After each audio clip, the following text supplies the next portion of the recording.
আসসালামু আলাইকুম ওয়া রাহমাতুল্লাহি ওয়া বারাকাতুহু। আপনারা সবাই কেমন আছেন?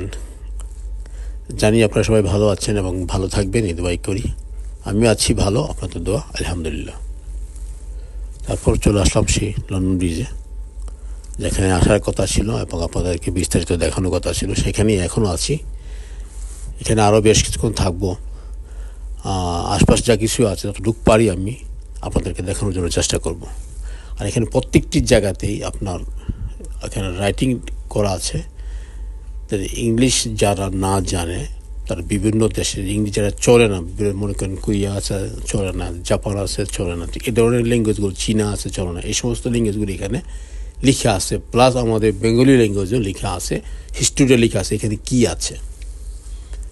এই জিনিসটা আমার কাছে অবাক লাগলো। লন্ডনের মতন একটা দেশে মানে বিভিন্ন ল্যাঙ্গুয়েজে এগুলো লিখে রাখছে। কারণ একটা সুবিধা হচ্ছে, এটা আমার টুরিস্ট যারা আসে অনেকে তো মনে করে যে ইংলিশ ইংলিশ চলেই না।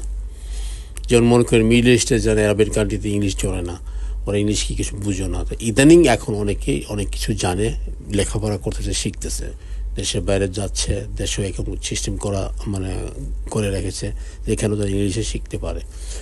যে এই জন্য এখানে এই সমস্ত জায়গার মধ্যে লেখা আছে যেন ওরা বুঝতে পারে যে এখানে কী আছে, কী আছে, সেজন্য আর কি। যাই হোক, এখানে যেও আসুক, যে কোনো দেশের যারা ইংলিশ না জানার সমস্যা নেই, তাদের ল্যাঙ্গুয়েজে এখানে লেখা আছে, তারা সেগুলো লেখে পড়ে তারপর তারা তাদের কাজ করে যায়। যাই হোক, এখন আমি বলছিলাম যে আমি লন্ডন ব্রিজে অ্যাকচুয়ালি অনেক কিছু আছে দেখার বাকি, যেগুলো আমি এখনও নিজেও দেখি নাই। তারপরও আমি যতটুকু পারি অবশ্যই আমি চেষ্টা করবো আপনাদেরকে বিস্তারিত দেখানোর জন্য।